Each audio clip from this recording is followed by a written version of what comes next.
Lauren Allman. For those of you who may not know me, I'm a member of the elder team. And so, like Chris said, we've spent the last year basically working on a lot of stuff. But the very beginning of that journey is actually for the last several years. The leadership at Rivergate felt like God was really speaking to us about making some changes in how we just do things and becoming more elder-led. And so it was kind of things that came up off and on through a number of, months, a couple of years, whatever. Last summer, we really felt the Holy Spirit really just saying, hey, it's time to move on this elder-led thing. And so we're like, all right, that's awesome, that's great. We've got some elders and we can be elder-led. And then it was like, except we don't really know what that means.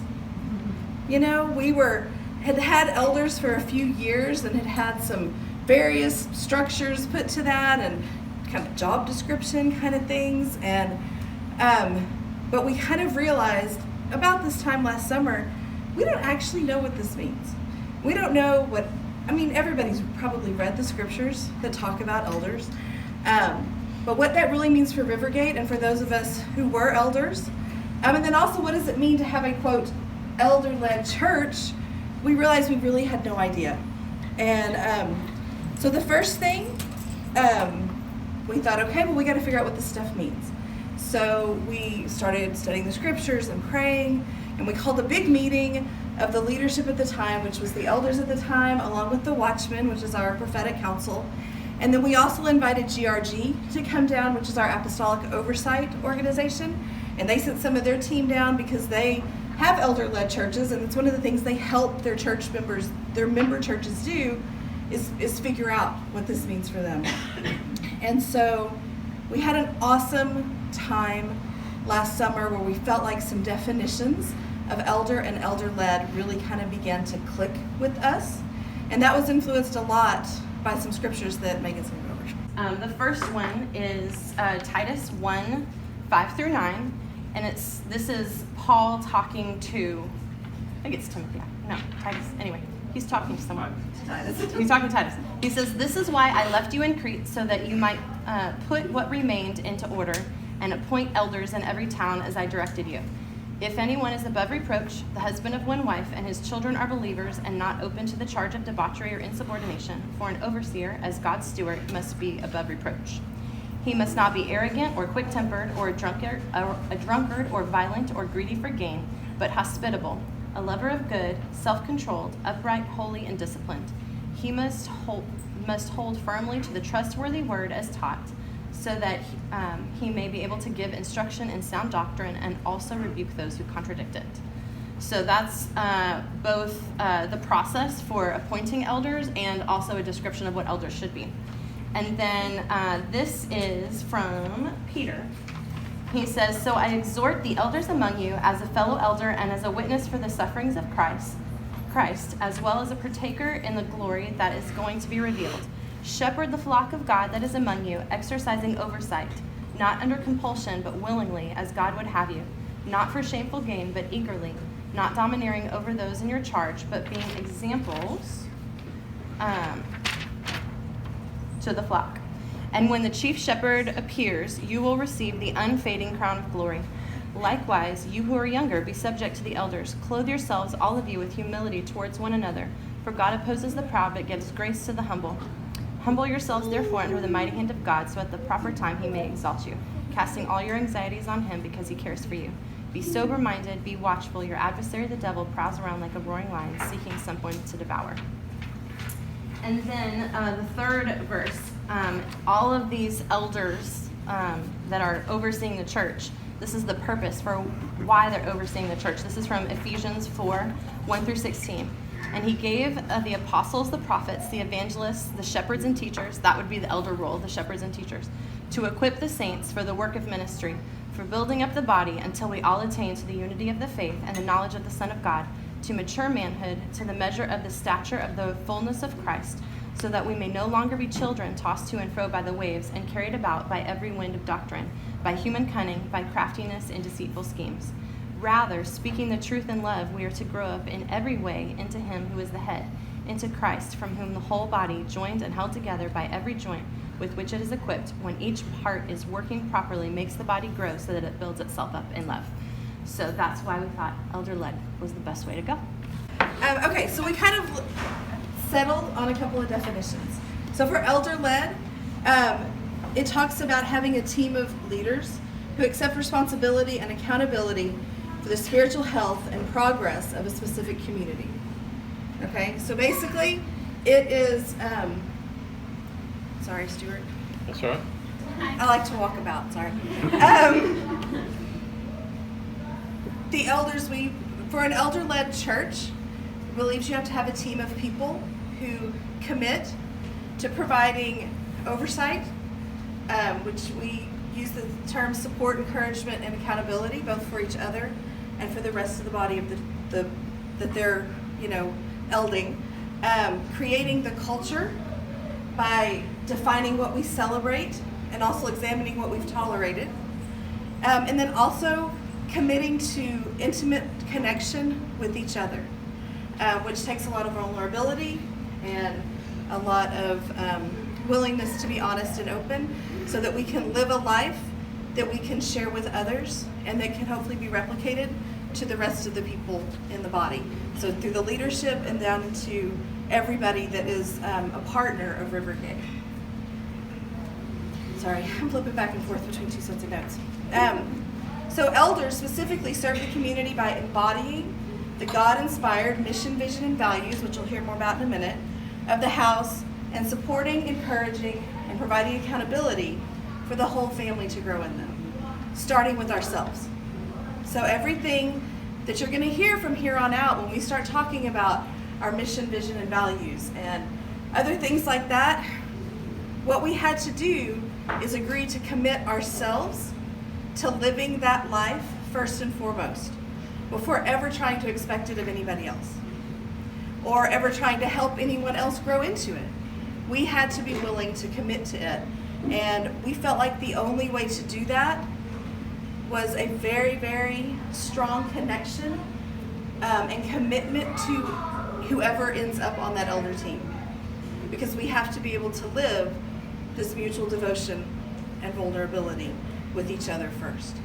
And so at this meeting, when all of these things, like all of these pieces, the scriptures that Megan shared and the information, the wisdom we received from GRG and our own study and prayer and everything kind of had this pivotal moment at this meeting in July where we had these definitions at least kind of roughed out. And then the question was asked, I think Keith from GRG is actually the one who asked it, or put it to us, it's like, so who's willing to do this? Who's willing to accept this level of commitment to each other and responsibility for the people of Rivergate? Because before you can move forward, you have to make the commitment.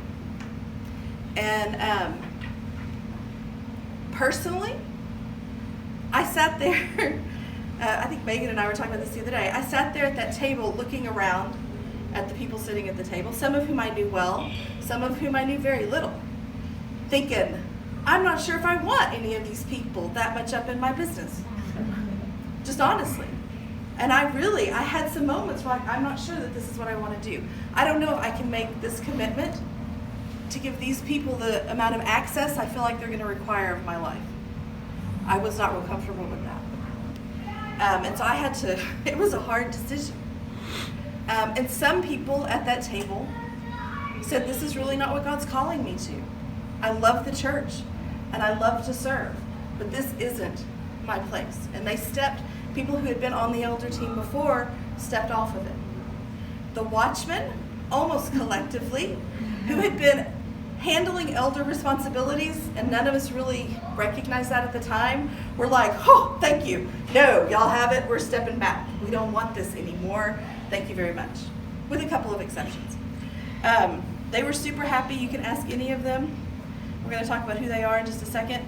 But you could ask any of them that I think they were super relieved to be handing off those duties to somebody else, and the responsibility that they had been carrying, and that we, as the elders, even though we did it inadvertently, had burdened them with things that they should not have been burdened with. And that was one of the many things that we have repented of over the past several months as well. So a little side trail real quick. Who are the watchmen?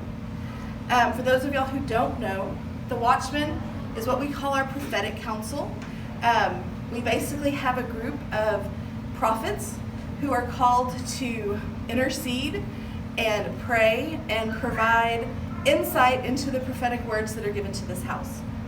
So the Watchmen are currently made up of Alex Liotta, who is the head of the Watchmen, along with Shane Cannon, Patsy Schmeller, Nancy Eaker, Kim Johnson, Stuart Quartermont, and Vita Roth. So when the word, so like y'all have, if y'all been in Sunday service, back when we, had Sunday service, there were like the yellow pads up at the front, and like if you get a word, you think it's for the house, write it on this yellow piece of paper, give it to a leader. All of those yellow pieces of paper go to the watchman. Every single one of them. Every email that comes through and someone says, hey, I think I have a word for Rivergate, it goes to the watchman. Every person who comes up to Alex or Stuart or anybody else and they say, hey, I think I have a word for the watchman or for the house, it goes to the watchman first. They record it, they pray over it, they discuss it with each other, they pray over it and ask God for insight and wisdom about what it means. And then when they feel like the time is right, they will share it with the elders, okay? But their job is kind of a first line of defense and a processing of prophetic words to the body. Also, another group of people that had been very much involved in just kind of elder responsibilities before this was our board of directors. Because we're a church and a nonprofit, we're required by law to have a board of directors. You have to have one to be legal. And so we also released our board of directors and kind of reorganized what they did a little bit to free them up just to steward our resources rather than being burdened with questions and responsibilities that weren't their callings. And so the board membership has changed off and on, and I'm sure it will continue to, just depending on callings and giftings and who God has at the moment for certain positions. But right now the board is made up of Pastor Chris, Bart Monroe, Blaine, and Carlos. And they are basically responsible for stewarding our financial and property resources.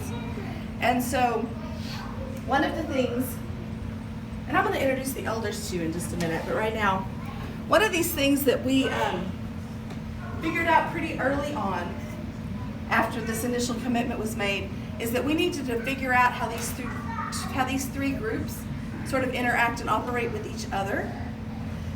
And so basically we have a process, I guess, that's just based on submitting yourselves unto each other.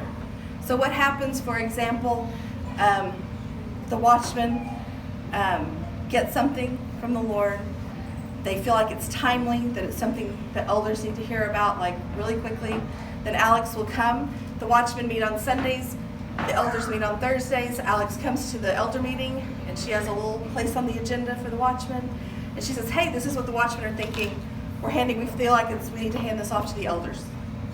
She gives her kind of take on it, and then we move forward with it or not, or however, it may go. It can also go the other way. We may be working on something and be like, we really feel like we need the watchman's insight into this. So Alex and Stuart, can you guys take it back to the watchman?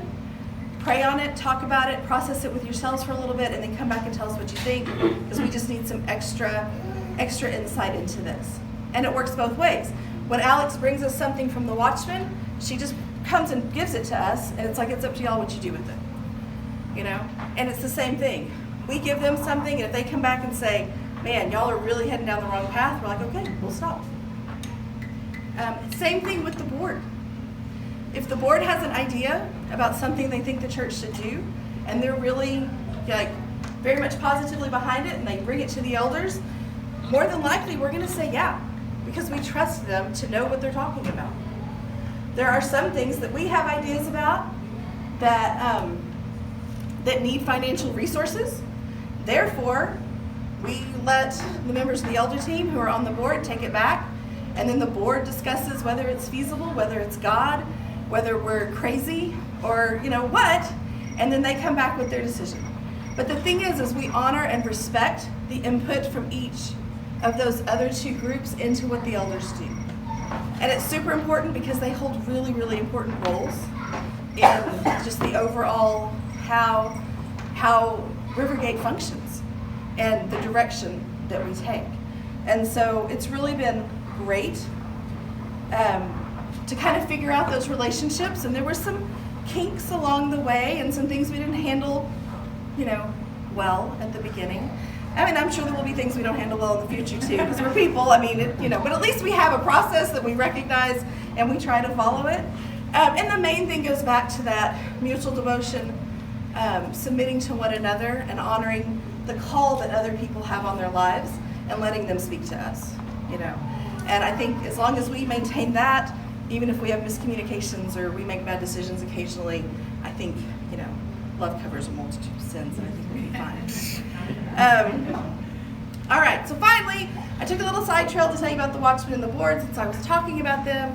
But now back to that moment in July where we're all sitting at the table and we're looking at our notes, and we've heard Keith kind of sum up everything that we've talked about that day, and are being faced with this momentous decision.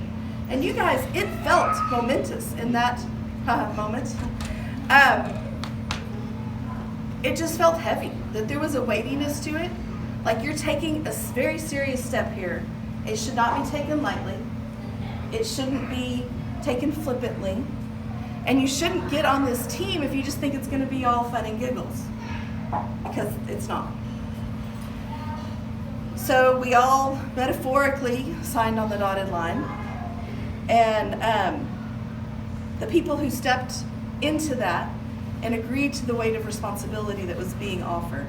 Of course, first of all, is Pastor Chris and Alex. Chris is also our lead elder. As senior pastor, that just means, real quick, his voice has more weight than the rest of ours do. Because God has placed him in this body to lead this church and speaks directly to him where he might not speak directly to me about what he has for Rivergate. Because that's not my job. It's his entire calling is to lead Rivergate. So he is an elder, we say first among equals, but when he comes to us and say, man, this is really what I think God is saying, we listen. We don't always move as fast as he wants us to, I will say that, but we listen. And he has more weight in the conversation than the rest of us do. Alex as well, because she's head of the Watchmen and has a dual role. So when Alex comes in and she speaks from the position of head of the Watchmen, we listen. Probably more than we listen to her otherwise. And I don't mean, anything bad by that. But when she's in that role, it's a different Alex in a way.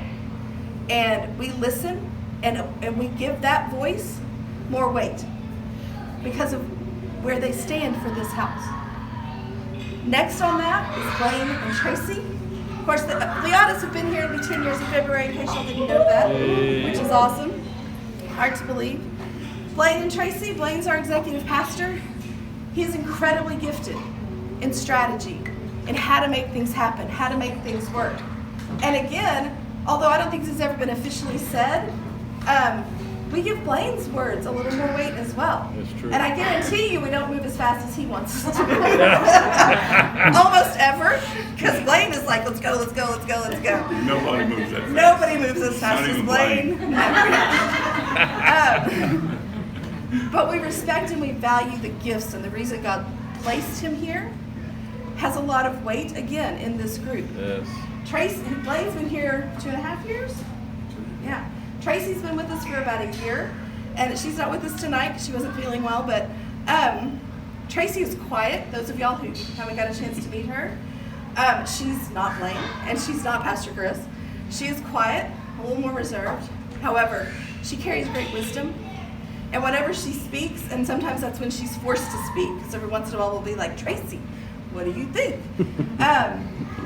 What she has to say carries great wisdom and great love. And so she has been a great, just added, the newest member, really, of the leadership team in general. Also, we have, Matt and Megan, sorry, I'm skipping around my notes. Matt and Megan, who are associate pastors and also the leaders of Freedom Prayer. And so they have a heart both for young married couples, young adults, and just personal and soul freedom. And they also bring a little bit younger perspective to the group. The youngest, we range from, Matt and Megan's. My age out loud? No, I was going to say from y'all's age up to like Bart's age. We have about a 50-year span of age in the elder team, which I think is fantastic. They carry a wisdom that I feel like is remarkable for their age and experience. And when they speak, it has import, and it's great. After that, Stuart Quartermont. He is also on the Watchman, so he's the other representative on the elder team that is also on the Watchman. Stuart has a tremendous prophetic gift. We were doing the drive-through prayer thing a few weeks ago, and Stuart just cracks me up because it's like if you ever have a few minutes with him or you're around him when he's ministering, it's just moments, and then you're going to hear this. What I hear God saying, or what I saw, was this thing. And he will speak into every life that comes across his path. Every single one. On top of that, he has a medical mission organization. He's a physician here and in Nigeria and has served the Lord for many years and has been here at Rivergate for about 15 years. Matt and Megan have been here for 20, right? Around 20 years? Yeah. Stuart has a great perspective. And also he is passionate about the kingdom of God and having the kingdom on earth in the Brazos Valley and doing whatever it takes for that to happen. And he helps keep us sort of on point about the decisions we make are not only going to affect Rivergate, but we truly believe they're going to affect this whole region and most likely beyond that. What God is doing here is unique and is powerful and could change a lot in the world. And Stuart is like, this is where we're going, and y'all need to remember that. He tells us that sometimes. Not like that, though. Yeah, so no. Sometimes. Sometimes. Also on the elder team is Bart and Mandy Monroe. Are they Zooming with us tonight?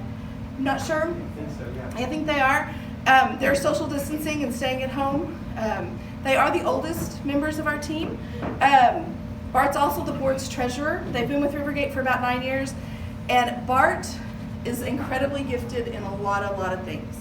And he is passionate about people's personal health and about people their souls being healthy and clean before God. He willingly shares his testimony, and if you will let him, he will pour into your life personally and help you overcome junk.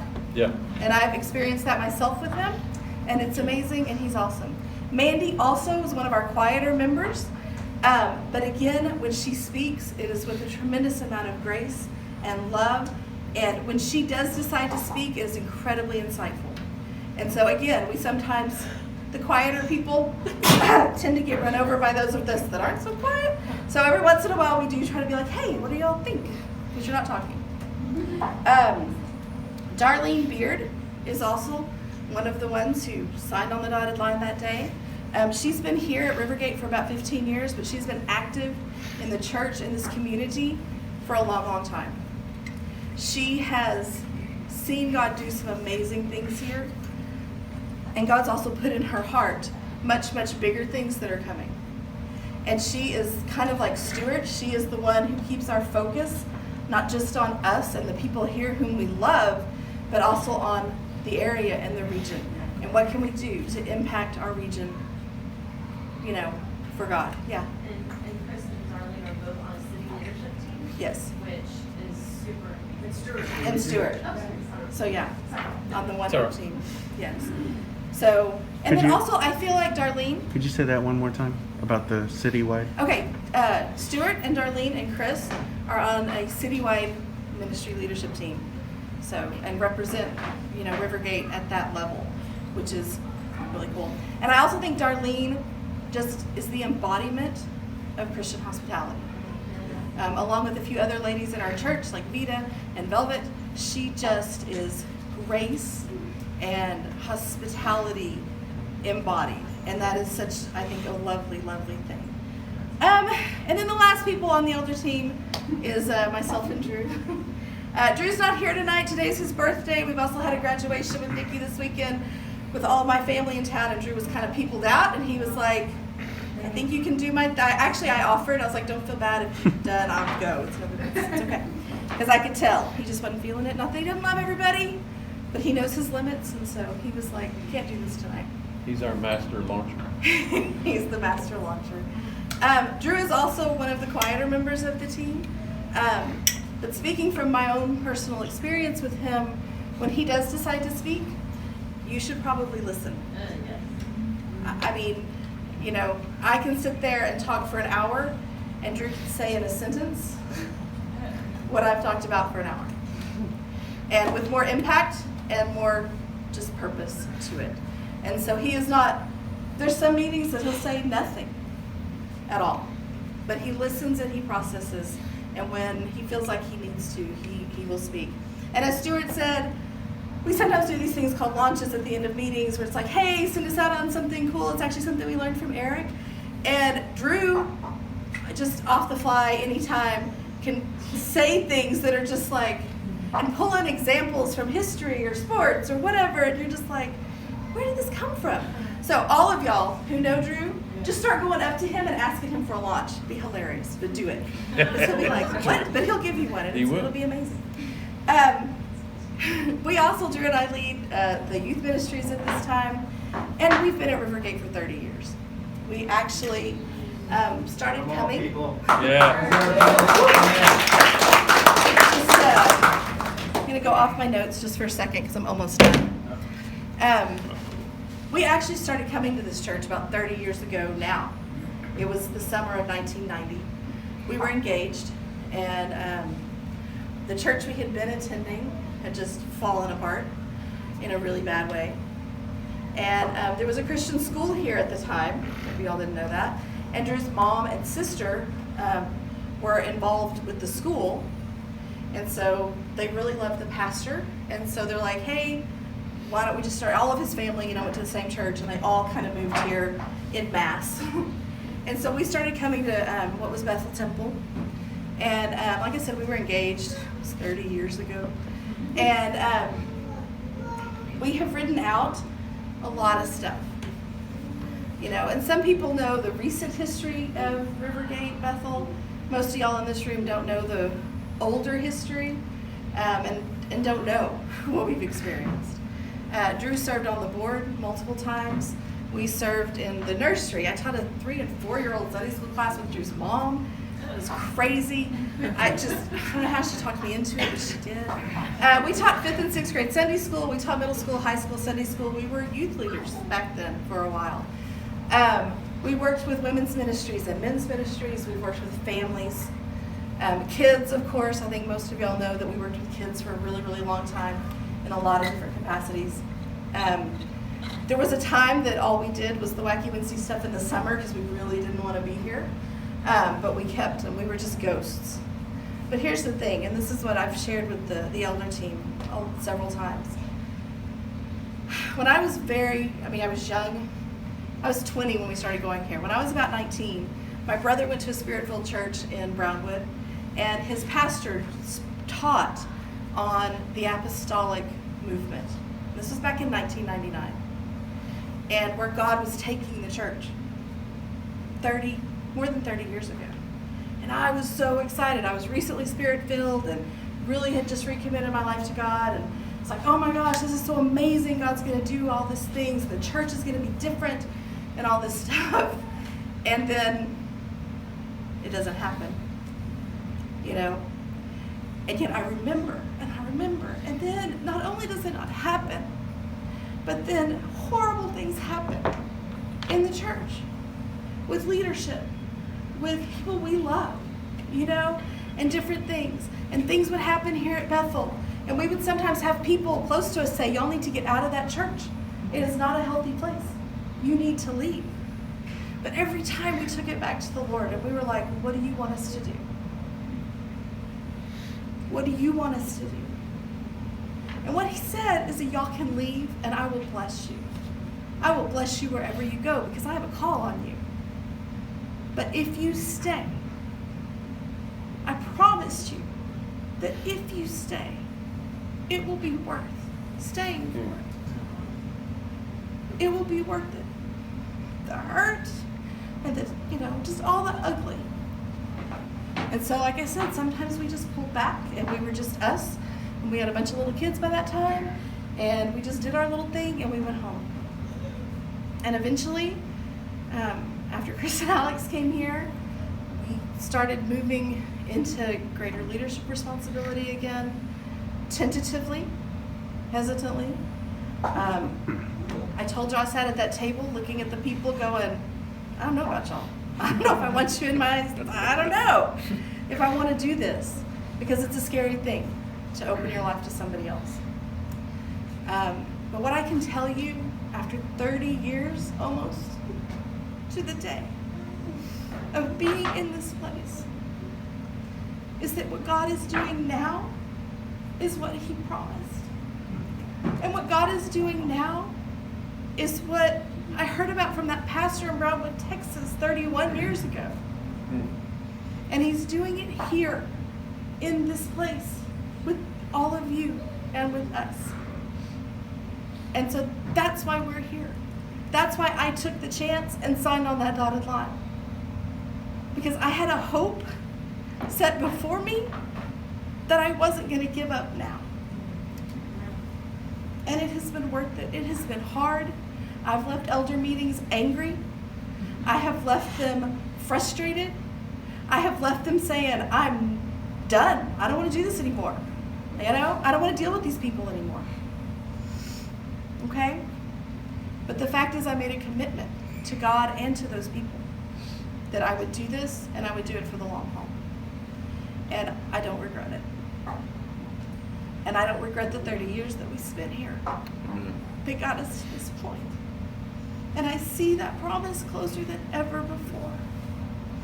And so for Drew and I, who are probably the longest standing members in this place, where we are now is amazing and exciting and the best thing in church that I've experienced in my whole life.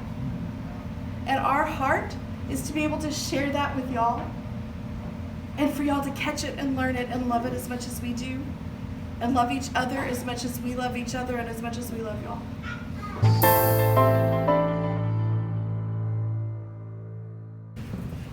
When things get tougher, because I look and I go, if these folks have been here for 30 years and they're saying the stuff that we're doing now is the stuff of dreams in the kingdom, and it hasn't been done before. We haven't seen it like this before. We haven't done this before. That gives me hope. It gives me a tremendous amount of hope and excitement and encouragement. Blaine's been another encouragement to me because he's been all over the world in some of the greatest ministry movements of our time now. He's been involved in them. Between Caleb Company and Iris Ministries, like he's been hands-on in these ministry places, and he said, I haven't seen what we're putting together. I haven't seen that anywhere yet. That's crazy, and that's not a slight against anything else that anyone else is doing. We're not comparing ourselves to them or competing with anybody else. But we are being encouraged in saying, God, are you saying there's things that we're putting together, that we're digging in and putting together for the kingdom, that is going to be an upgrade that could be released in the earth? Why not? Can any good come out of Bethlehem? Can any good come out of Galilee? Can Nazareth produce anything? Right? I mean, what can Brian provide for the world? Brian? What's Brian? You mean Aggies? No. I mean, they're good and all, but no, we're in Brian. Yeah. So, really cool. Any questions about this part, the elder part?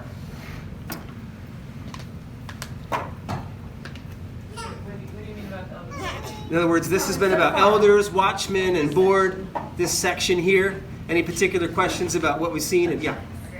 He's got 15 questions. 3, 7, 10. Yeah, I love you guys like sharing your hearts in the place of. Hold on, I'm reading through the. Hi. All right, so a team of leaders who accepts responsibility and accountability for the spiritual health and progress of a specific community. Who encompasses that community?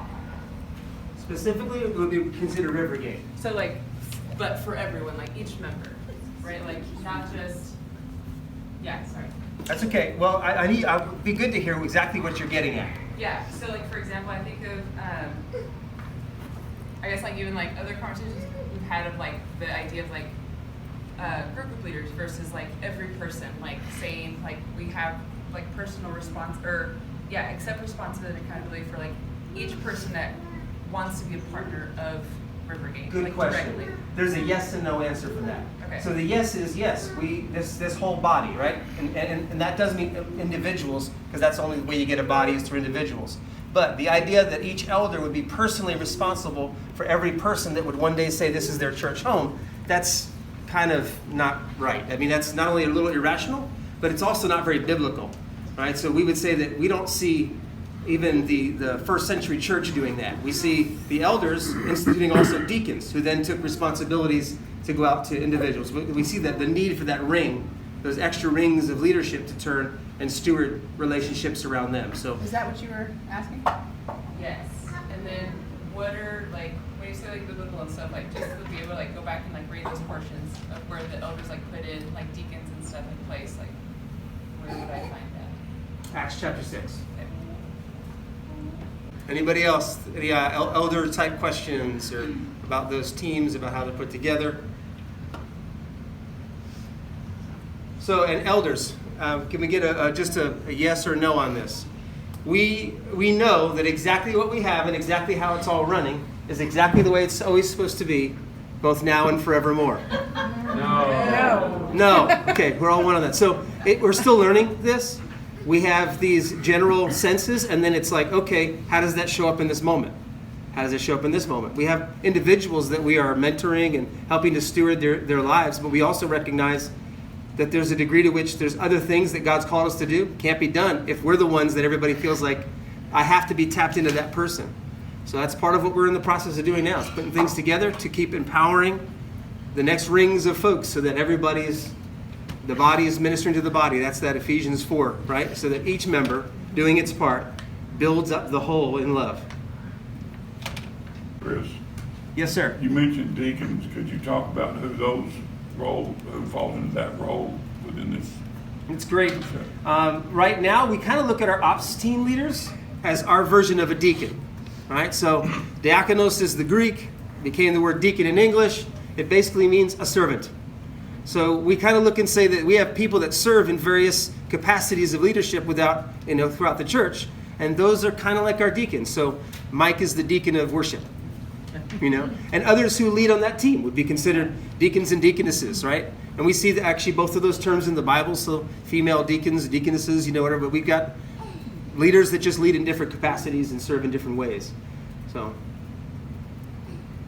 our group leaders, we consider them like deacons. And actually, in a very real way, as they were set up in Acts chapter 6, you see that there's people complaining and saying, hey, our needs aren't being met. And so basically the apostles and the elders said, well, what do we do about that? We can't turn around and be the ones that are meeting everybody's needs so that they feel like it's being done well. So they say, well, let's get some people that the folks know who have a good reputation or are godly folks filled with the Spirit. And let's set them in place so that they can then turn and meet those needs. And that's what was being done. So in that way, that's who we would look at our deacons as.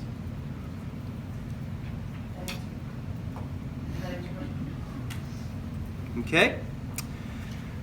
All right. If there's no other questions about that one, we'll go on to kind of the next section, which is my introduce. We had a pretty good understanding of the elders being elder-led. And I want to put one qualifying remark on Lori's, that the comments she said that there's times where she went away from the elders meeting feeling those different ways. There's times we all did. Yes.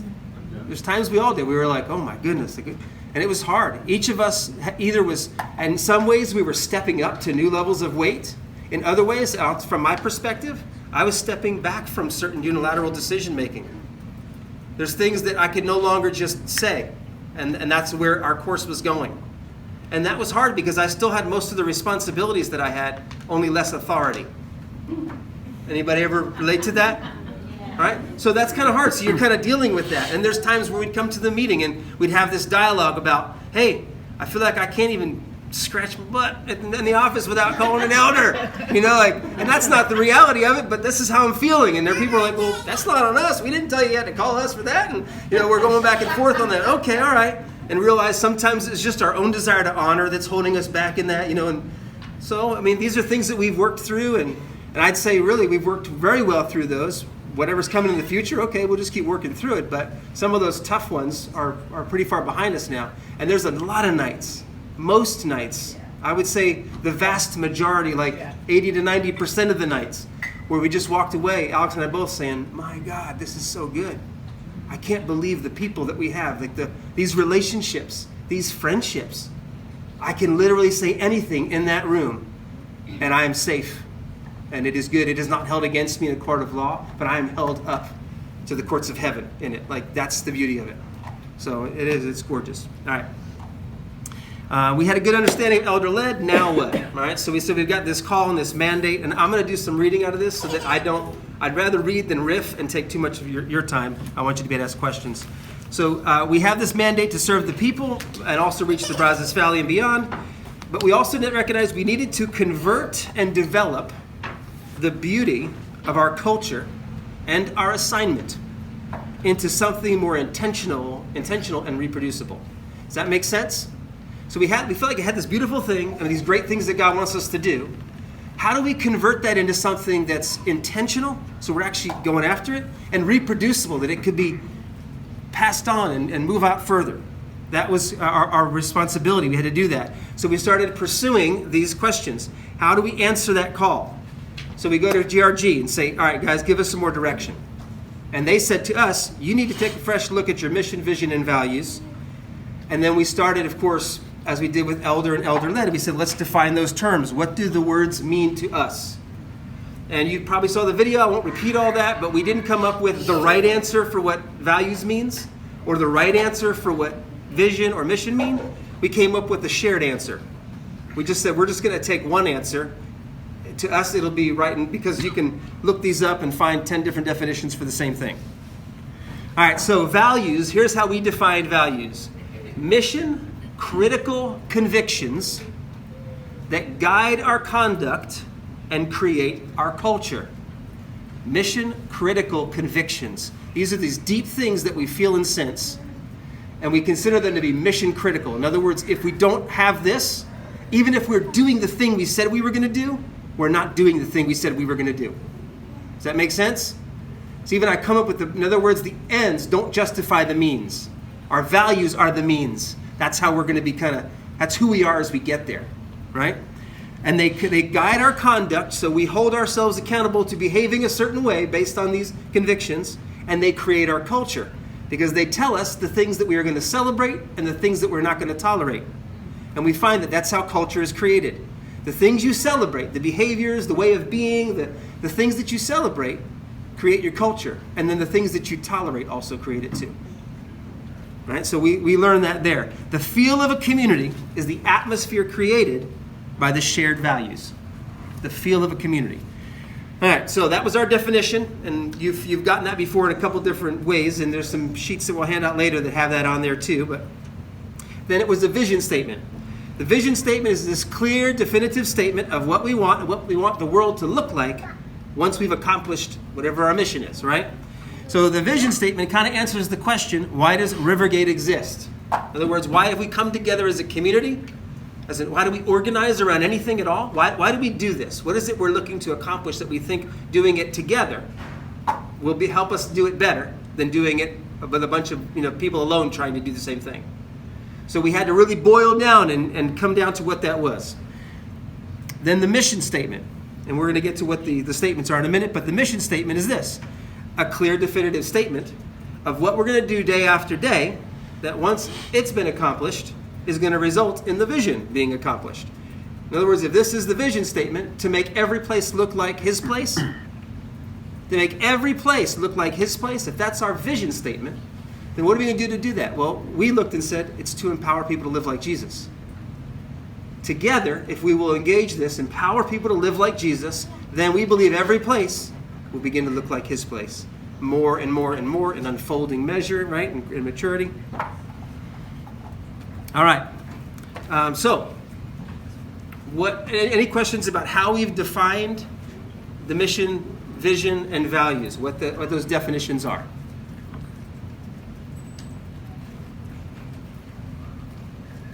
No? We've done such a great job of explaining it that there are no questions about it. Wow, that's pretty awesome. It's okay if there's not. I just want to make sure that if you are unsure of it, then moving forward, you got clarity. All right, so since the values, we're going to go talk about the values for a second. Since they define and shape culture, and also since we had never worked on those before, we decided to put some focus on those. That's where we went with that. We asked each elder to come up with a list of personal values. And then we compared those lists of values. And we looked also and said, all right, what do we think Rivergate has and functions in that we already held? Things like freedom, honor, presence. And then we also looked and said, what are some of the values that we know we need to upgrade, even though we'd say this is important to us, but man, we just haven't really nailed this. We don't really focus on this. We haven't hit it. And so we looked at all those. We came up with these elements. I like to consider them as basically slices of heaven's culture. Each one that's listed is like a piece of heaven's culture. All right, so we defined those, put those all together, and decided we're going to upgrade in them, things like commitment and revival. Then we took a process of whittling these down and trying to wordsmith those, and all of this was months and months and months of labor, guys. Think about what it takes. Think about if you were to sit down with just one friend and try and come up with a set of values for you and that friend to share. Imagine the way language could get in the way and different heartbeats could get in the way. Imagine doing that for an entire community. And imagine 12 people doing that in a room together over a course of months, hashing through this, different perspectives and backgrounds. It was pretty awesome, right? So the process took months. We were sometimes arguing, sometimes apologizing. We were often doing just great amounts of research.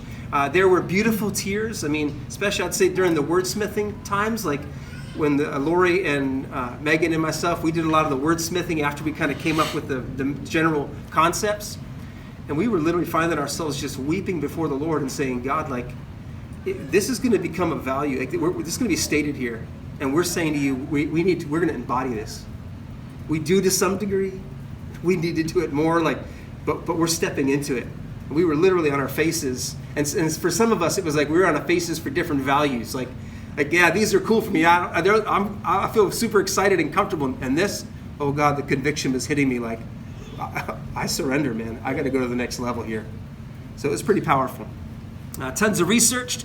We had a dawning realization that we were going to be held accountably for these, that God was going to actually hold us accountable for living these things as elders, as leaders, not just as believers and individuals. Right? There's that extra layer we had, the teachers doubly accountable, right? So we realized that increasing measure, accountable to God, but also to each other and to the body. And it was followed up by this wordsmithing process, right? So powerful, trying to create the descriptions that could be moving, that would be compelling, right? And even afterwards, we're done. We're like, man, you could continue to tweak on those and work on those from now forever. But we just kind of landed and said, all right, we're at a point here where we can't let this hamstring us from continuing to move forward. So we have what we have, and we actually are really in love with so much of what they communicate and where they're at. So what I'm going to do now is we're going to share these out, and we've got different elders that are going to share it out from their nugget about the value that they're going to be sharing on. I'm going to start off with love. And we actually determined early on that we felt like it cheapened love a little bit to make it just another value. We also realized that all the other values started to feel like the fruit and the produce that grows from the ground and the earth of love. And so in that regard, we decided, all right, love is going to be considered a foundational prayer for our house. And the term we're using is fierce love. And so here's what we wrote down for that prayer. Fierce love foundation. Beautiful Father, your fierce love never lets us go. It captivates and changes us. It empowers us, shapes our character, and drives our mission. Love is our top priority and our bottom line. And we accept no love-like knockoffs. Love impacts everything. Lord, help us to love you well. Teach us to love ourselves and overflow love onto others. Your love in and through us redeems impossible situations and turns the world upside down. Of course, biblically speaking, John 13 to 17 was like a really good place to go for this and just see that Jesus gives the love command. And in 1 Corinthians 13, Paul gives a description for what God-like and God-sized love looks like, how it shows up in our lives.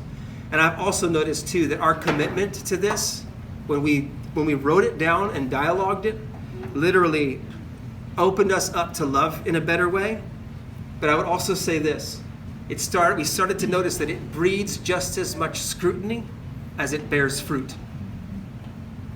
The minute you say you love this way, you got 10 people who want to jump up and tell you how you have not loved them well enough. And that's a cost worth paying. It's a price worth paying. The minute you tell someone who you are in Jesus, the book comes out, the little notebook comes out, and they start watching you, seeing how you are or aren't. But judgment begins with the house of the Lord. So it's a price worth paying. All right, so Darlene was going to be sharing on presence. Did we have somebody else already slated to share for her? I can share it or whoever, yeah. All right, well, let me just roll through since I'm up here. A presence, and we actually chose elders, for this. Like Darlene has a love affair with the presence of God. She regularly comes to us and says, should I not be on the worship team? Am I too old for the worship team? We say, Darlene, your spirit and your soul, and even your voice, are good up there. We need your spirit and your soul in that team. You stay there, and you keep churning through the gift of presence and the movement of presence. So here's what we say, that presence is a divine intimacy. Presence isn't just about what we feel like in a moment. It's a divine intimacy. Being with God is awesome. We passionately pursue and shamelessly enjoy God's tangible presence. He fills our hearts, makes us more like Jesus, and releases miracles. Without his presence, our programs mock his purposes. The clincher line right there, guys. Without his presence, our programs mock his purposes. You can go right back and look at Moses, who said, hey, we're going to the promised land, right? Yep, sending you to the promised land. Moses stops God and says, hold on a second. If you're not going with us, I don't want to go into the promise. That sounds good and all, but if you're not actually going to go with us, if your presence doesn't go with us, we ain't going. It's no promise without your presence. Right. That's pretty powerful. That's pretty powerful. One of the things too, if you're not as familiar with the crafting of values, one of the things that we saw in our studies of this was that you got to make some strong statements. Who wants to hear a value statement that says, yeah, presence is pretty cool. We kind of like it. I mean, if you don't have it, it's okay. We're not judging. Like, that's not a value. So that mockery word is strong, but it holds us to a place of accountability in the Lord. Right? We recognize, yeah, so we do. All right. The next one's Matt and Megan on freedom. So keep in mind discipleship, being discipled, creating disciples, okay? So freedom, a life of liberty. We are free. We jealously guard the freedom Jesus died to provide. People hunger for the liberty lost through sin and legalism. In Christ, we find our true selves and are free to be all He declares. It's an honor to surrender and be bound to God alone, His truth, His love, and His will. So this is our, it's our favorite thing, freedom. And so my favorite verse that goes with this is that it is for freedom that Christ has set us free. So stand firm, therefore, and do not submit again to a yoke of slavery. And what you see so often in the world is one extreme or the other, either tyranny or anarchy. And Jesus is in neither one of those things. It says to not submit again to a yoke of slavery. So when Christ sets us free, we are free to run in Him. We have to maintain our freedom, though. And freedom means not just the freedom to do anything. So my favorite analogy on this is if I was to sit down at a piano, something different would come out of it than when Sheena sits down at the piano. Because Sheena has spent hours and hours and hours and hours practicing the piano, whereas I stopped practicing the piano. And so her freedom on the piano is beautiful, but it's structured. And there's responsibility that she's taken in her learning of that piano that has enabled her to soar with it. And so when we say freedom, we don't mean the license to do whatever the heck we want. We mean that God has given us this beautiful gift, like he placed the garden in the Garden of Eden, the tree of the knowledge of good and evil. And he says, you get to choose whether or not you're going to eat from this tree. I love you and you're made in my image, so you get a choice. And when we messed it up as humans, Jesus gave it back to us. He gave us back the opportunity to be free again. And so he doesn't want us to just squander it. He wants us to take responsibility and maintain our freedom. So that is it. All right, so the next one is integrity, a brilliant reflection. And our character shines just like Jesus. This is our lifelong pursuit. As authentic sons and daughters, we are faithful and true, good and holy, merciful, just, generous, and more. And we hold ourselves accountable to the Spirit's fruit. So this one is about, in your personally, looking like Jesus.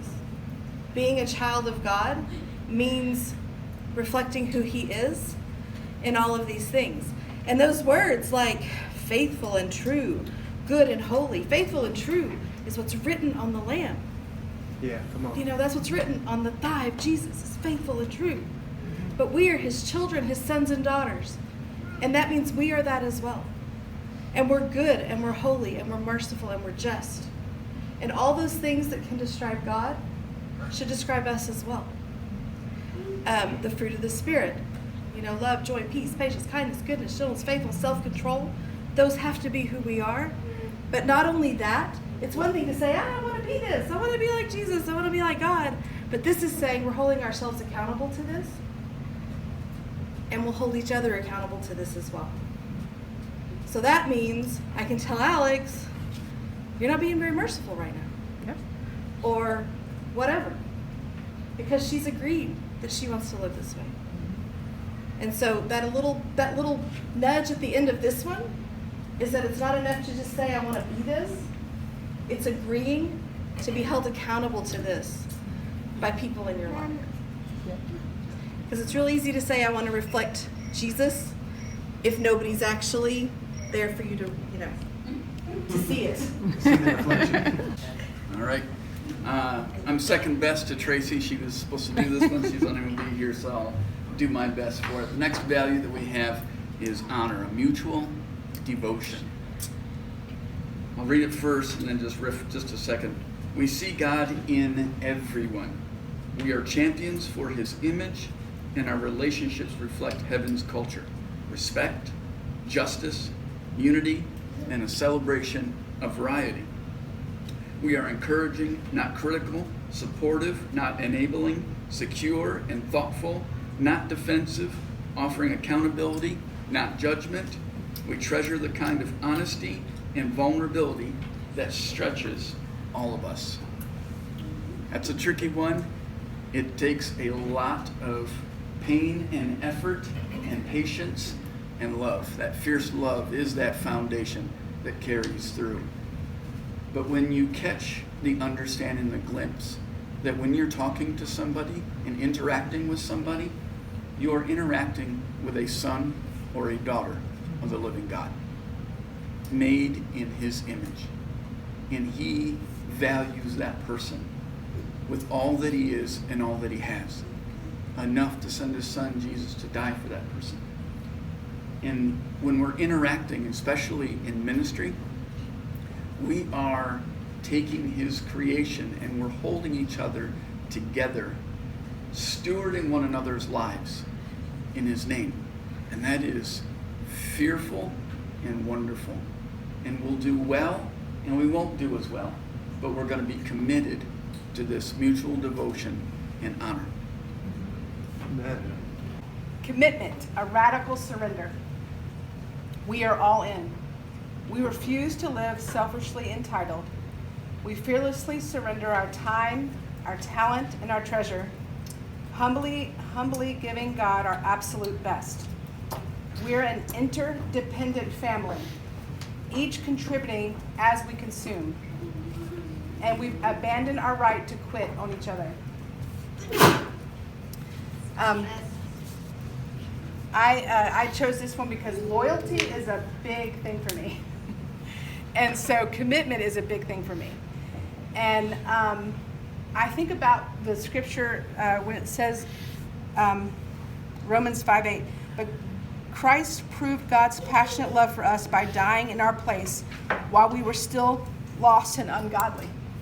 And so, and in 1 John it talks about we can be sure that we've truly come to live in intimacy in God, not just saying I am intimate with God, but by walking in the footsteps of Jesus. And because he did that, yet before we were his children, actually, yet before we knew we were his children, because we're all his children, regardless of whether we're pre-saved or not. We're all his children, created in his image. And this says that he won't stop for me. So, and if I am to walk in his footsteps, then I'm not going to stop for you or with you. And that you won't do that with me. Because we are all in. We're committed because we're brothers and sisters in Christ. Whether we totally see everything the same or not, when we get to heaven, there's not going to be walls or division. So that commitment starts here. And so we're all in. And I want to ask questions and listen. And I expect you to ask questions and listen as we begin to really understand what that means when we're all committed. Okay, and then I get the joy of saying joy. One of the things that we realized was a big part of who we are and who we wanted to be and who we believe, what we believe heaven's about is joy. So joy, a vibrant celebration. We laugh, we sing, we celebrate. Whatever the age, stage of life, background, ethnicity, or social status, our culture of joy draws people in. Joy fuels our faith, inspires creativity, and invites heaven's abundance. So for me, one of the things we've said is that if we're not having a good time, then we're doing something wrong. It doesn't mean that we're always laughing, but categorically speaking, you can go through a moment and say, this wasn't so much fun. You might go through what we call a season and say, man, I'm not really having a good time in this season. But if your season starts stretching out into seasons, a year, no. You got something going on there. If something that you're addressing always has the same, no. If we're not enjoying it, no. There's joy in this thing. If the king's in it, there's joy in it somewhere. We better start finding that thing. Our joyometer's broke. Yeah. We're doing the wrong thing. Right? So that's joy. So mine is revival, a kingdom view, and it's kingdom come, your will be done. We are just one beautiful piece of God's revival puzzle. We are alive in the power of our assignments, our gifts, and our callings. We're transforming people, regions, and the world by releasing heaven on earth. This is so close to my heart because when I was in medical school, I started attending a church, and I walked in the door and I felt the presence of God. And I experienced that for 4 years while I was in medical school. And I did not go to a church service where someone wasn't saved. So revival is what is my heartbeat. Because I looked and looked for churches in Houston to try to find one of those churches that had that kind of revival anointing in it. And it was very difficult to find. And so now we're in a church that God's pulling everything together, and it's got to have this revival and what I like to call transformation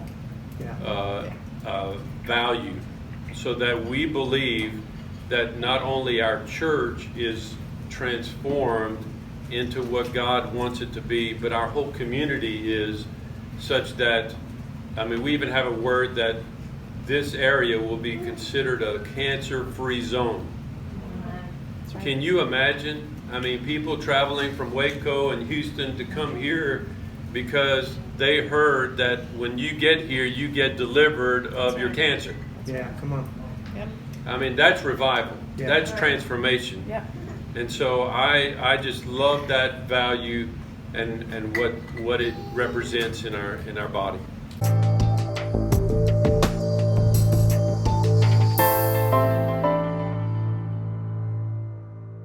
There's a number of us who would say personally we've been experiencing a revival with God, personally on Sunday. We've seen some things happen. This church has seen seasons of some amazing things happening. People can trace their baptism in the Spirit. They can trace miracles, and they can trace, many people can trace their salvation back to things that were happening during certain seasons. What we believe we're doing right now is setting ourselves up to be the kind of community that can actually carry that and sustain it. Amen. Carry it and sustain it. Carry it and sustain it. I'm not talking about the building, folks. We're talking about the people. To be the kind of people that can carry it and sustain it. We can't hold everybody accountable to it, but we can hold ourselves accountable to it. You can join any gym you want in this region, but if you join a certain gym in this region, they've got rules. You got to pay what they say you got to pay. You got to conduct yourself the way they say you got to conduct yourself. Whatever it is they say that their rules are, those are the rules you do if you want to be a part of that gym. And you'll be looking like, or whatever they promise you, that's what you'll have in your life. So what we're saying is, God, we believe this is for everybody. We believe if everyone lives according to these values, we believe that everyone would be living like Jesus. And if that's the case, every place is going to start looking like his place. Amen. We believe that. But it's not my job to hold somebody down the street accountable to this. It's my job to hold the people and me to be held by them, the people that we're in a relationship with, in a covenant, committed relationship with. Those are the folks we can do this with. We want this to bleed through. It's not just our leadership, every ring of leadership, every grow group. Our groups are going to be critical to this. The only way to make sure that we're developing this and actually living this is to be face to face with people. So that if you think you're living like Jesus and your friends who went through all the time realize you're not, they can lovingly say, hey, bro, you might be real excited about something, but you're not really living, I don't see this or that. And likewise, when you're condemning yourself really heavy because you feel like you've screwed up and you're like, why am I even doing this anymore? Your friends can say, wait a second, no, I've seen incredible growth in you. No. Don't let the enemy lie to you about that and condemn you. That only happens in the intimate community. Yeah. All right, so any questions about this part, these values? We have one from Zoomland.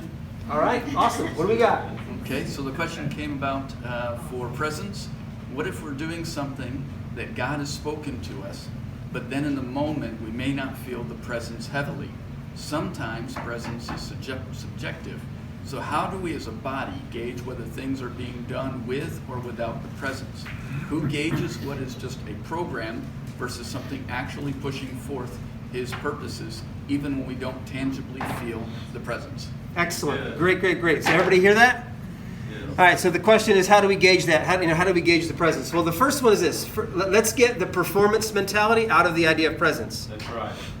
I've had incredible moments with God, and whether or not what I'm doing is in his presence or that his presence is a part of that has a lot to do with the intention and focus of my heart and not so much the feelings in the moment. Right. For example, we could be in a moment where we're having a worship moment. You got like half the people in the worship moment are getting wrecked. The other half aren't necessarily feeling anything. Is it that we don't have the presence because not everybody's getting wrecked? No. Is it different responses to what the presence of God is? This is about awareness, intentionality, hunger, not about performance. So I'll give you some examples. As we have instituted these values, even amongst our elders, we don't do anything, we don't meet together as elders without inviting the presence of God into the moment. That doesn't mean that we're getting laid out on the floor and we've lost track of time. And that's one way we can experience God's presence. But we've also experienced his presence as we've all gathered together, we've invited him in there, and all of a sudden we get a shift for our agenda. He says, go this way. And we just go that way. Or he says, this is what I want you to do actually about this piece. And we all get that set. Or he goes, wait on this. And we wait on that. That's his presence being in the midst of that. So I also want to say too that there are some hot words, like the word programs was mentioned in there. There's some hot words that a lot of people who like to flow in the Spirit have problems with. The word process. Sometimes we feel like it's industrial. Like, in other words, am I just a piece of raw material? Put me through your process and I come out looking like Jesus? No. Programs, is this just our busyness? No. But I understand why those words are a little bit of hot buttons. Because a lot of times programs were the priority over presence or people. Right. In other words, as long as we're doing this thing, we're okay. And that's just another way of saying we're ritualistic. In other words, I don't have to know God, I just got to do a certain set of rituals and then I'm okay with him. That's not really the way it works. It's a relationship. So in the same way, I would say that our programs, we can have programs, you can even call it a program, even if we choose not to. Even if we choose not to, because it still feels a little weird to us. Okay, great. I call them expressions sometimes. What expressions do we have for this? Either way, if his presence is intentional, we're aware, intentional, surrendered, and hungry, that's his presence. His presence is in it. And we're not going to have presence police. So if that answers the question too. We were attending your event yesterday and noticed no presence. Your event is canceled. We're not going to be doing that. All right, so that voice, I would consider it. you would consider it. Okay, sorry, and for anyone who's German, I apologize. I'm not trying to offend. Honor, justice. Okay, my bad. I repent. But for real, this isn't going to be about presence police. These values are a part of who we are and what we do. Just like we don't have to mention them, you don't have to necessarily look at something you might want to do and go, all right, well, this is what I'll do for presence. This is what I'll do for freedom. This is what I'll do. No. These are a way of life for us, right? They're organic. They need to be lived. And we'll know, and I'll say it this way. Sometimes we know what doesn't have the presence better than we know what presence is. Yeah. Yeah. Right? That's right. We're kind of enjoying a moment. We're good. What was it about that you knew the presence of God was there? I don't know. We just felt it. There's other times you can be there and kind of go, guys, I feel like we're just going through the motions right now. Let's take a step. Let's take a moment. Let's invite God in.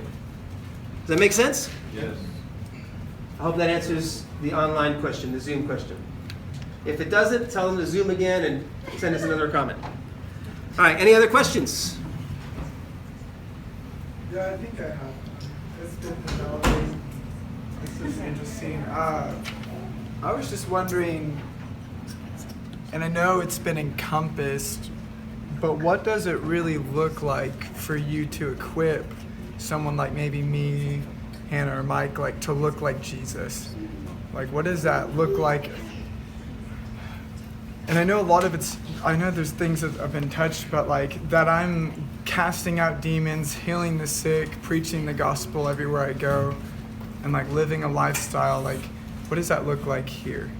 Okay, that's a great question, and I'm going to touch a little bit on some things that are actually coming, all right?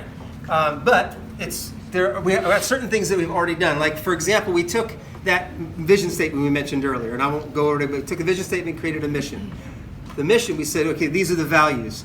Now, we also said that how are we going to do the mission of equipping and empowering people?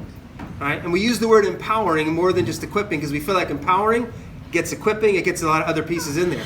We actually determined that there are 4 ways that we do that. There are 4 things. Again, this is a boil down, right? Boil down. How do we keep it simple? We saw these 4 things in the life of Jesus. If we can help people reproduce these things in their lives, they'll be living like Jesus because they'll be doing the things that he was doing. They'll be having the experiences he had.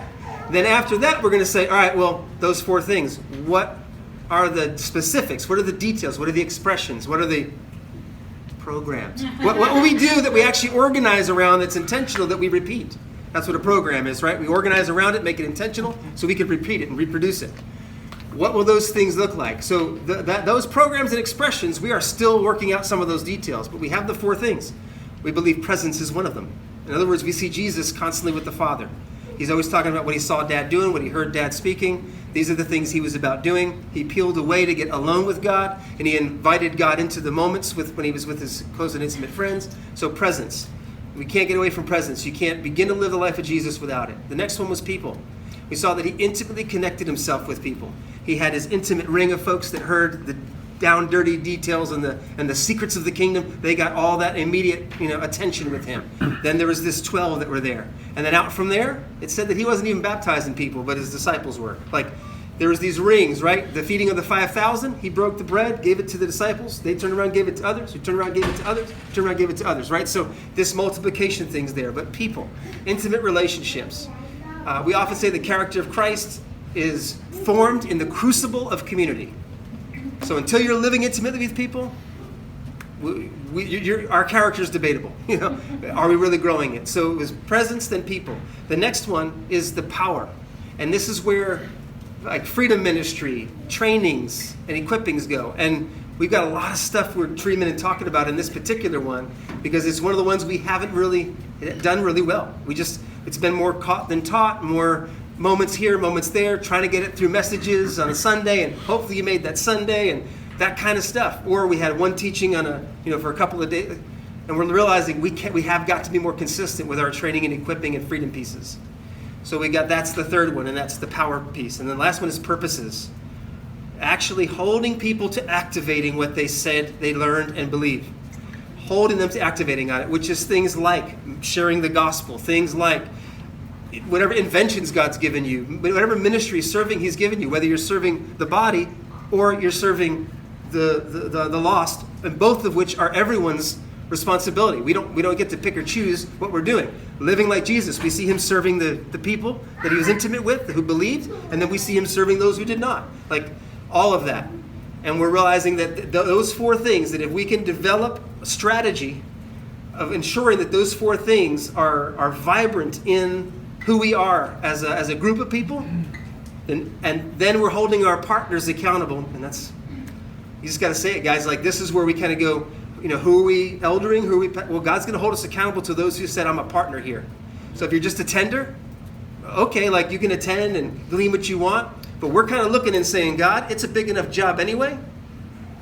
We're not going to be holding ourselves accountable to make sure those people are running after them to go through all the pieces. But we will be doing it for our partners. If you're a partner in here, you're going to be getting emails and phone calls that say, have you been a part of this yet? Have you done this yet? Say, leave me alone. No, you're a partner. We love you. Would you like to leave entirely? Are you telling us you're about to take out a restraining order or something? If that's the case, then okay. But then are you pulling away from partnership? In other words, if we're partners together, we're saying this is the Jesus life that we want to live, and we're willing to engage it. So it's maybe a long answer. I'm sorry, but no, that's good. And the only other thing I would add, I know, there's going to be specifics in each one of those things. Yeah. But if we're empowering people to live like Jesus, we get back to Scripture and go, what were the commands of Jesus? What are the things that He did that He said that you now must be doing? And so that'll be a key component of that too. So yeah, good.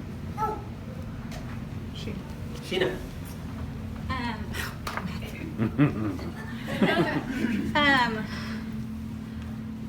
I just need to pray through how to frame this. You know how you have your family and you know what's up with your family, right? But you hear somebody else talk about your family and you're like, oh, can't be talking about my family like that, Yeah. So I'm going to be super real here because I love you all, and that's why I'm here. And I guess because I've been someone who's had an organization that had to develop a mission statement and a values and a da-da-da-da-da, I've gone through that process. But at what point, let's say, for example, we have our values, but if we have people encounter us and they don't experience those values, at what point do we then have to say, are these really our values?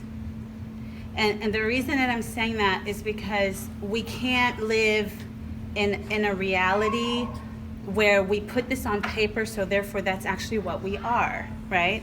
It has to be somehow verifiable. These are actually the values of this organization. Well, so how do we do that? How do we, and I say we, how do we make sure that what we say are our values are actually being experienced by others? Because I think that's when we can truly say, yeah, that's the value of that ministry. Do we have a place? Is there a place for people to say, I didn't experience that? You say your value is love, didn't feel that. You say your value is honor, didn't feel honored. So, at what point and how to, as a family, how do we handle it if other people are not experiencing what we say our values are? That's the question. I have a little, I think that's somewhat of a response. So like one of the things I think when we were talking about even how we developed the values, when like for example, the integrity thing, where we're like, am I faithful and true all the time? Am I always just and merciful? Am I always these things? Like that is a big commitment, and we felt like it was Lori and Chris and I in the room together, and we were just kind of like, ha ha ha, like the fear of the Lord just fell on us, and we were like, do we need to be as strong in what we're saying? Because this is a scary thing to have to live up to, and but we felt like it was a healthy reverence and fear of the Lord that made us say, yes, we do. Because even if I can't say at this moment that I embody all of this, I am attempting to run towards it. And so I think like one of the things is that we as elders, of course, have the benefit of having developed this. But we then implemented it within our ops group, which is the elders council, right? And so it's like, that's kind of like our grow group. And so within our grow group, we're like, okay, this is how we act. And so we changed our behavior already in order to embody the values in a different way than we had before. And we've seen that we've broken patterns that we used to have. We used to always do this thing, and now we're like, oh, that's not according to our values. So we've seen that in a small group, we can change it. However, it's a small group, and so what we're having to do is begin. This is the first part of that, like what you said, is beginning to have a common language, and then as these are studied and continue to be embodied by everybody who goes to Rivergate, it begins to be easier to like say, hey, I felt not honored by you just now. Or, I felt not loved by you just now. Or, so like when it becomes common language, that's when you can begin to hold each other accountable. I don't know if that makes sense. And then if one of them is, love, if you're not feeling loved, like it's loving of you to say so. And then it's loving of me to enter into that dialogue and figure out where the disconnect is until we can reach a mutual understanding. And like sometimes there is no mutual understanding, and we understand that. But I think like what the thing we're really wanting for it to do is to be worked out within relationships in the body, so that there is that vulnerability to be able to say, hey, I didn't get that one just now. And to be able to come to any person who is a partner at Rivergate and to say, hey, I didn't feel that. Where are you? Where are we? And I think too, our growth in things that we're educating ourselves on, several things, and being that, and I'll give you examples. So a few months ago, I guess now, two lovely people in my life came to me, and I was complaining about a relationship issue, and one of them said to me kindly, Alex, I think that you overextend grace and then you are done. You're like, okay, done, I'm done, I already did it, I'm done. And which really isn't grace, right?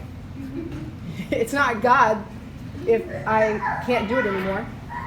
That's not real grace. So it was like, okay.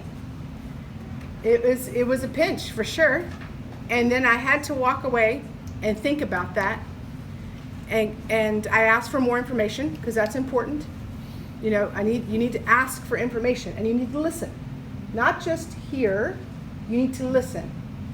And so I asked questions, and then I took it back to the Lord, and I realized, and through conversation with a variety of people, is that I had a problem where I gave and gave because that's what ministers do, and you don't require anybody to give you what you need because you're the minister. You don't have needs, which is a lie. And so being someone who has done this for 25 years now, after having done it 25 years, and this revelation comes, that I would help these people sacrifice my family and my kids, which was pointed out to me by one of my children. And so I had to come to terms with things in my life, which I could have reacted and said, well, you're not honoring me. You're not loving me by telling me this. That's not true. They're actually loving me well by saying, this is what I'm experiencing. This is what I have seen in your life. I've seen you for now 9.5 years, and this is the pattern I've seen. And I love you enough to tell you that pattern. And I'm not going to just tell you, I'm going to help you walk that. And I'm going to give you timely, specific feedback when I think you're crossing that line. And I said, yes, I want that. But when I get pinched on the arm, when they notice that I'm not doing that, I have to change my behavior. And so and I mentioned earlier, a few minutes ago, we've been doing ministry for 25 years. And like Lori and her, what she has seen and expected 30 years ago is the case here. As you're right, none of these values, none of us are living these values 100%. None of us are walking just like Jesus. If we did, we'd live in a very different church and a very different community. But that is our goal. That is our goal. And so the only way that we can do that and say, I didn't experience this, is to be able, what's happening in our country right now. I want to listen to what you're saying. I'm not going to be thinking in that moment because I'm listening to what you're saying. And I'm going to evaluate. I'm going to manage myself, and I'm responsible for myself. And you will manage yourself, and you have to be responsible for yourself. And we're going to keep this conversation going because of our values. I am committed to you. And even though I don't understand, I am committed. So I'm going to work to understand you. And I expect, as I'm learning to express my needs for the first time in my life at 46, I don't remember how old I was. 46? 40 something? 7? 6? Whatever it is. Okay. To be able to say, this is what I need too. And I have a right to my needs like you have a right to your needs. Does that help? I mean, I'm just really kind of putting that out there Yeah. for discussion, but yeah. Okay. I have one other comment about that. If is this the same subject? It goes kind of with it, but it's kind of big. All right, let me share on that one and then see if that does part of that. All right, so one of the things I'm going to bring out is John 13, 34 and 35. Right, so Jesus is talking to his disciples and he says, I'm going to give you this new commandment. It's not really a new commandment after all, as it turns out, but he says it as a new commandment. Love one another, right? Everything's wrapped up in this. Love one another. And if you'll do this, then the world will know you're my disciples. So I would say that our ability to love one another, this community becomes the incubator in which we are developing our strength in those values. So you said, at what point will we say these aren't really our values? I would say no. I would hope that we'd never get there. Not the values we created. That's right. I don't want to say, listen, we haven't done them all perfectly, so we're just going to cut this one out because it looks like we're struggling with it. No, we're going to say, why are we struggling with it? And we hold ourselves to it. And the more we all become versed in the language of this thing, the more natural it becomes to say, that didn't feel good. This is why, and I'm committed to you, which is one of our values, so I'm going to say it now. Rather than waiting, or if I really think I'm kind of messed up on it, I'll wait, but I'm giving myself 24 hours, then I'm saying it to you. Like, that's how we're going to kind of continue to follow up on that. It's not about calling people out when they don't do the value. It's about calling all of ourselves up to those values and saying, hey, this wasn't really manifest in this, or I didn't feel this, so let's talk about it. And you might find out that your view of honor is off. I thought you telling me that everything I'm doing is okay. That's honor. Well, and I thought that I was loving people by sacrificing all of my own because people were in need. When in essence, that was not right or true and not even godly. Yeah. We learn better what the value is and learn better how to function in it by doing that collectively. And we learn what honor might mean. In other words, if I was to say this to this person, they could be deeply offended because of a wound they've got from their past. then I won't say that in this moment to this person. But if I say it over here, we joke about it, we're cool and we're good. And, you know, knowing that about one another is an important piece too. Matt's got a finger. Yeah, I'd like to say something. Okay. I heard I could hear some practical questions in what you were laying out. So I just wanted to say that we're practically, if somebody's seeing something or feeling a certain way, we're promoting community. So let's start with the people that we love and we trust. You go to them, you tell them how you're feeling. You're seeing something strange in the leadership. That's completely, that's empowered to the congregation, you know. And then if we're doing something, come to us. We're an open door. We're not a closed group. And I think anyone who might come across, like, needs to know, like, the order. Like, hey, go to someone you trust in the church, then come to an elder or an ops leader if you feel like you need to talk to an ops leader because it's a children's ministry issue, you know, something like that. And then you know, reach out to the elders. Like, reach out to one of the elders. It's totally fine. We're an open door, and I agree that what's been put together is amazing, but it's not locked in stone forever. And I think we have enough grace to do the work that needs to be done if God tells us, like, hey, I want you to tweak this statement or something. You know, if we get there. But we still, like, we're all in it's a family situation. Yeah, and anybody, feel free to, like, message someone, communicate how you're feeling before the enemy starts to use it and, like, no, that's not your place. All of that is wrong. You need to get out of there. That's exactly what the enemy would do, and so we want to make sure our communication is good and healthy. That's great. Okay, this kind of stemmed from Alex. It's your fault. But let's say we all Not a problem. I have faith and believe in right now, and by next year we're all walking like Jesus. People are getting healed, people are getting loved, like, radically, and it's normal, and it's cancer free, everything's just amazing. What happens when everybody sees that here and then they come here? Like, what's, like, when we reach the goal, because I say when because we're going to, but when we reach the goal, not if, what does that look like? Because they were flocking to Jesus, and if there's just, like, hundreds of Jesuses walking around, like, do we send them out? Does everybody just come to this one place? Like, do we just get a gigantic building? Like, what does that look like, and what's the plan for it? Like you're a plant. Like, that's next on our list. It's just, Someone coach you. No, it's a wonderful Yeah, question it's a great because question. that's kind of what the Sacred Summer is all about. It's like asking the Lord, okay, Yes. How do we? okay. Yes. We believe that we are not shifting from season to season. I went back through our prophetic journal. Okay, maybe we should give it back to Matt. We are not professionals. Somebody just got seasick watching this video. So, Thank God for editing. there was a word that came about on last Sunday from someone who's never attended the church, and I went back through years and years of journals, back to my personal journal, starting in February of 2010, where this vision and began to happen. And it was before I even knew Rivergate or Bethel or Bryan.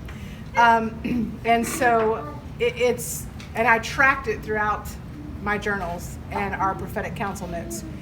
And there was a phrase that came out about the kingdom age. Moving from the church age to the kingdom age. So this was many, many years ago. And it continued to be confirmed in that. And then just several months ago, the Lord said to me, you're not going from season to season. This isn't another season. This is an era. And if you look through history, you can tell when those era marks happened in our history. That's exactly what's happening to the church today. And so we're moving. Well, what this was birthed out of a vision that Blaine had about this summer, which was absolutely confirmed through the prophetic council and the eldership, was to release all of that so that we will begin to take personal responsibility for ministering unto the Lord, versus somebody coming here and making me feel good because Michael sings my favorite song, or because someone prays for me, versus me praying for myself and understanding the authority I carry in Christ. This is about taking this is a shift for us. So in some ways, no, we don't have an idea of what it looks like. And if we could predict it, it would be up to us and not God. Amen. So we're leaving that space, and that's an awkward space. You know, the first week, it was fun, you know? It was indifferent. Oh, that's so cool. And I like different things, so I'll do something different just because I like something different. But as we go, wait for another 3 weeks. Into July, it's going to be awkward to come and sit in this room. But if we're not patient, we as Christ ones will miss the era. And we can't afford that. Our world cannot afford that. Not just us as believers, but the world and the people that are out there, what's happening. Okay, I'm sorry. I think it's not what we important. hear. Thank you. I think it's important to understand that we don't have all the answers. That's to answer your question. We don't know. We want it to happen, and we are open to what the Holy Spirit says we need to do as far as what happens when the people come. Because we believe they will, like you, we believe they will. But God has not given us a blueprint for that part yet. And like Alex says, it's awkward. It's awkward for us to sit in here and not being able to answer your questions. But the honest fact is, we don't know everything. And we are taking it one day, 1 week, 1 month at a time. And I believe that when the time comes for us to have to mobilize to something greater, God will give that to us. And we'll do it in the time, when the time is right, we will have the plan. But right now, what God is calling us to, specifically for this summer, but I think just in general, is you just do this moment by moment with me, and let's see where we end up. And So, I will we say, don't know. Hudson, you mentioned like buildings and so forth and so on. We are not about entrapping anything. If we entrap it, it will die. And that's not what we want to do. So whatever that looks like pouring forth out is in whatever capacity. I can't, when he says we can't imagine, we can't imagine. His ways, his thoughts are higher than ours. I can't. Does it mean somebody who likes riding bikes will start a biker thing that meets on Tuesday morning? I don't know. Is it breastfeeding mamas who's gonna meet at Chick-fil-A and they take the house down? I have no idea. But it is not going to be entrapped in these four walls. And I would imagine that every elder that's sitting in this room will tell you that 100%. And watching. I'm sorry, Vita. That's true. Every prophetic, every elder will say, there is no way we want to build a building. Like, do you want us to go out, God, and do this? Like, I'm 50 years old. Do I want to go out and... No, I've given my life to this. I've given my life to the body, to ministering to the body in this way. I'll go out and get a job if I need to. You'll provide for me. I'll do whatever I got to do. So that's what's on the chopping block. I mean, we're saying, whatever, God, what do you want to do? Show us. Show us what the steps are. Show us what we need to do. And I'm not neither anti-institutional church nor pro-institutional church. I am pro-capital C church. And God shows up and expresses that in a billion different ways. Yeah. So God, what do you want to do? And what do you want to do with us? With us. We're not even trying to declare this is going to be the new pattern. Everybody needs to follow. No, stop that foolishness. No. God, what do you want to do with us? Yes. What are we here for? And that's kind of how we're going with it. So. Rose. So it seems like we were on parallel. Y'all were the last 9 months working on these things. The last 9 months I've been working on these things, and I wanted to put it away because it was like, I feel like they kept saying like progressive, and if those words are a thing, like then it's not really God, and so many things. So we have the influence of so many people talking And I was like, Lord, what is it that you want? Because I'm ready to put this down. Like, I'm ready to just be a mom.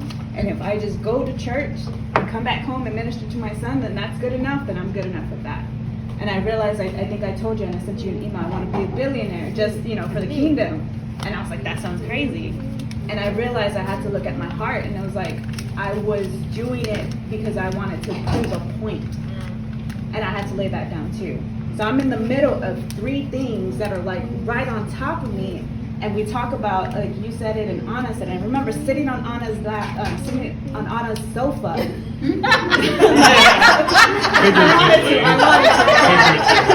I needed a hug. Okay, no. I was sitting on her sofa, and she's like, "Are you good? Like, can we talk about it? Do you want it?" And I was like, "I'm good. Like, God's in me. I'm like," and that was like my first, and I was in the team ministry, and I'm like, I got this. I don't got anything. Like, my heart's clean. Blah blah. Oh, I set myself up for failure on that. But that seems to be the common theme. Like, I'll rise and I'm like doing good, and then boom, something else comes and it hits me, and it, like, constantly. And the common theme I hear from everybody is, I've been in this 30 years. I've been in this 25 years. I've been at this 20 years. I've been at this for more than 30 years. And I'm over here like, fast track may seem like the thing, but fast track, like, you can have talent to go up, but you need character to sustain you. And that is what y'all are doing here. And like, I'm not a church person. I'm not really I am. I just had this perception that I wasn't, because the enemy said, you're not a church person, you're not a people person. And it wasn't until I came here, and Anna, SOS, coming here, and every single time, like, I had something, I would go to y'all, and y'all didn't tell me, like, this is how you need to be. It's like, what did the Lord say? Here, let me guide you this way. And I was like, man, like, not only did they listen, but they were silent to listen. Like, if you switch the listening words around, it says silent. And y'all were silent to listen to what I was going through. And so I just want to affirm y'all on that, and like, maybe I need to pick back up those values and be like, okay, Lord, what do you want to do again? But the thing is, even in Old Testament, all like the greatest leaders, Moses and all of them, didn't even get to see the promised land. So I have to be okay with, I want this, and I desire it, and I see it, Lord, but I may not even be able to walk into the promised land. But if that means that I raise up somebody else to walk into it, then that's all that I need to do. Yes. Then, Lord, I do it. And so I just want to affirm you. I mean, I think I've talked to almost every elder, and y'all all have like some amazing gifts, and I'm like, I bless that, and I want that for myself. And that was, it's like, I can't, like, I don't understand it, and I don't think I ever will until like it clicks. But I think you were saying one sermon, you were like, you got a word and you took off, and like the Lord wasn't even like, that's not what I meant. Like, hold up.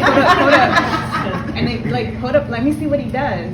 And I feel like that's at the beginning, like that's where I'm at. Like, I will take a word, and he's like, he takes a pause, and I'm running, and he's like, he'll wait for me to circle back around to get the rest of the information. Yeah. And so now I've learned to just sit and just like, I'm gonna sit another week. And he's like, no, go. And I'm like, no, I'm gonna wait another week. So you guys listen to her testimony, right? Here's what I'm hearing, and this is our as elders, right? Our fluency in this. Yeah. She talks about God's voice, the presence, being with God, us directing her back to Him, freedom for her to make her own choices, honoring who she is and the way she's built, and blessing her through that.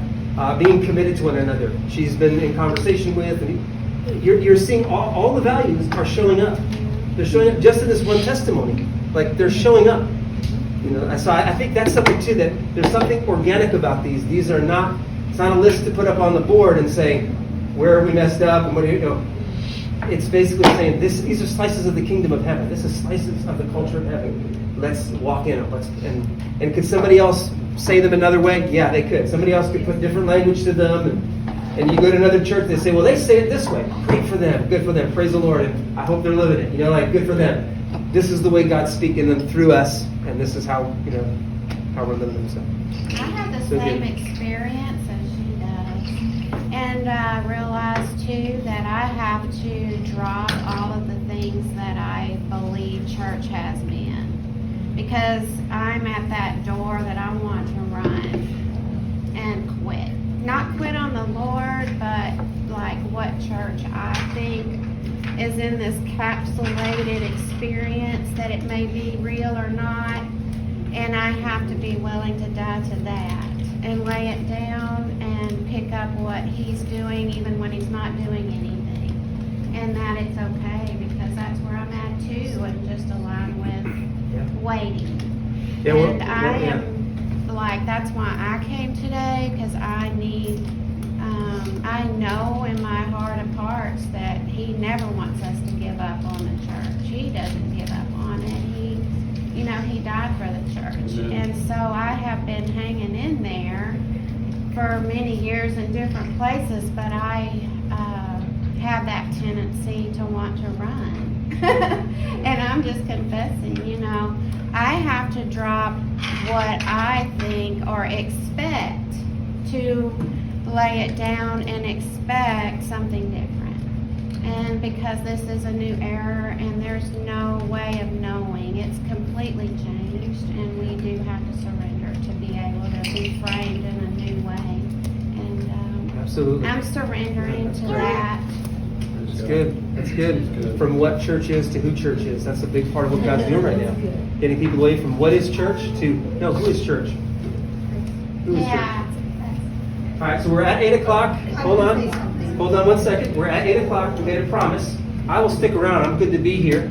But I do want to tell people if they're willing to go, we're going to pick up next week from where we stopped right now. We're going to continue on next week and keep going with this.